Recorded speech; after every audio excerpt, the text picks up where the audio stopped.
बिस्मिल्लाहिर्रहमानिर्रहीम। अस्सलाम वालेकुम। जिते भी हुजो ख़ुश हुजो आबाद हुजो। असां वटि पल साईं जा रहम ऐं करम आहिनि।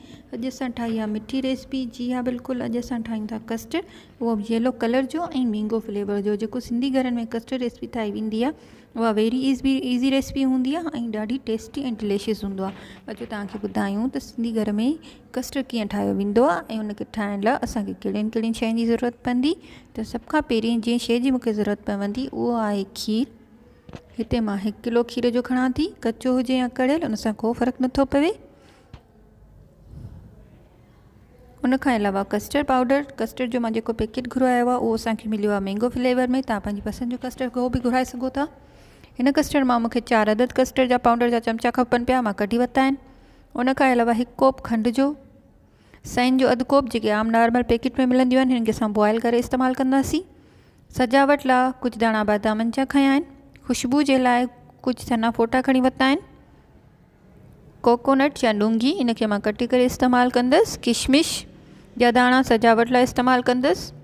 खीर खे मां चुल्ह ते चाढ़े छॾियो आहे। खीर खे चाढ़ण खां पहिरीं मां हिन मां अधु गिलास खीर जो थधो ई कढी वरितो, जंहिंमें मां पंहिंजो कस्टर्ड पाउडर शामिलु कंदसि। कस्टर्ड पाउडर हमेशह थधे खीर में शामिलु कयो वेंदो आहे, गरम खीर में कॾहिं बि कस्टर्ड न मिलाइजो। हिन गिलास जे अधु गिलास खीर में मां 4 अदद कस्टर्ड जा चमचा मिक्स करे थी छॾियां। 4 वॾा चमचा कस्टर्ड खे नॉर्मल थिक कंदा, पर अगरि तव्हांखे अञा वधीक कस्टर्ड जेको थिक बिल्कुलु ई घाटो हूंदो आहे, चकिन वारो कस्टर्ड खपे, त पोइ तव्हां कस्टर्ड पाउडर अञा हिन में थोरो वधीक इस्तेमालु कंदा।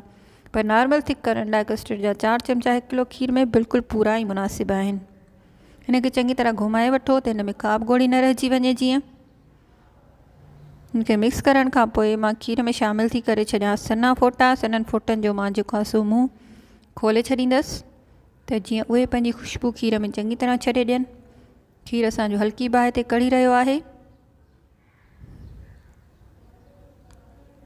हाणे मां हिते शामिलु थी करे छॾियां पंहिंजी खंडु बि 1 कोप। उहा बि जीअं हिन खीर में ॻड़ी वञे ऐं पंहिंजो दाणो छॾे ॾिए।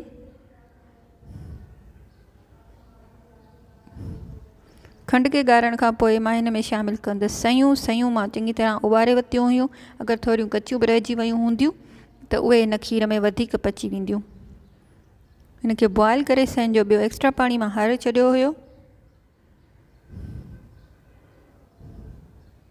हीअ तक़रीबन अधु कोप सयुनि जो हुयो, अधु प्याली माना सयुनि जी हुई जेका मां बॉयल करे वरिती हुई। हाणे खीर जे टहिकण सां गॾु सयूं बि हिन में टहिकी रहियूं आहिनि। हिते ई मां हिन में कस्टर्ड शामिलु कंदसि। थोरो थोरो कस्टर्ड शामिलु कंदी वेंदसि ऐं पंहिंजो चमचो हलाईंदी रहंदसि। चमचे खे असां बीहारींदासीं न, अगरि हिते असां चमचो न हलाईंदासीं त कस्टर्ड बिल्कुलु ॻोड़ा थी वेंदो। हिते मिक्स कंदा रहो चङी तरह। हिन खे पंहिंजे चमचे खे बीहारणु न ॾिजो ऐं हिते ई कस्टर्ड खे असां चङी तरह टहिकणु ॾींदासीं, रधणु ॾींदासीं। अक्सर फैमिलीज़ ईअं कंदियूं आहिनि, अदियूं मुंहिंजूं, त कस्टर्ड खे जेको आहे सो घणो काढ़ींदियूं न आहिनि, बल्कि मुंहिंजी ज़िंदगी जो तजुर्बो इहो रहियो आहे त कस्टर्ड पाउडर शामिलु करण खां पोइ हिन खे चङी तरह रधिजे, त जीअं उहो पंहिंजो फ्लेवर ऐं पाउडर जेको आहे सो पंहिंजो कचोपन बिल्कुलु ख़तमु करे छॾे। हिते ई असां कुझु हिन में ड्राई फ्रूट कटे शामिलु था करे छॾियूं। कुझु असां रखी छॾियो आहे हिन खे आख़िर में सजावट लाइ। हिन खे चङी तरह हिते रधणु ॾींदासीं, चङी तरह पचणु ॾींदासीं कस्टर्ड खे, त जीअं उहो रधिजंदो बि रहे ऐं थिक बि थींदो वञे। हिते तव्हां पंहिंजी बाहि बिल्कुलु हल्की करे छॾिजो। तेज़ बाहि ते यकदमि कस्टर्ड घाटो थी वेंदो ऐं रधिजंदो न। हिते नॉर्मल बाहि ते कस्टर्ड खे तव्हां रधींदा रहो।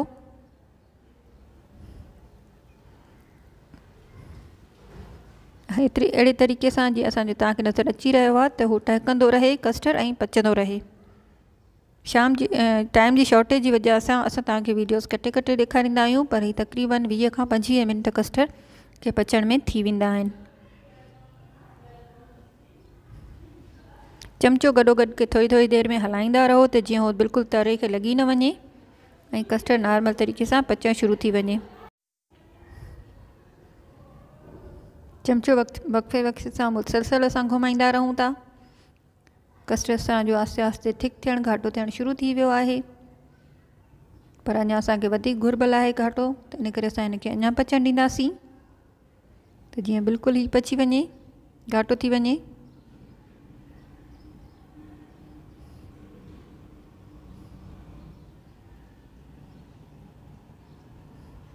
5 खां 10 मिंटनि खां पोइ कस्टर्ड बिल्कुलु असांजो सही थी चुको आहे। हाणे असां हिनखे डिश आउट था कयूं।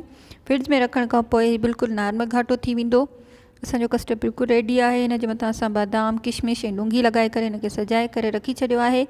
उमेद था कयूं त अॼु जी डिश तव्हांखे ॾाढी वणी हूंदी। लाइक कंदा, कमेंट कंदा ऐं असांजे चैनल खे सब्सक्राइब कंदा। वरी मिलंदासीं की मज़ेदार सिंधी रेसिपी सां गॾु। अल्लाह हाफ़िज़, अस्सलाम वालेकुम।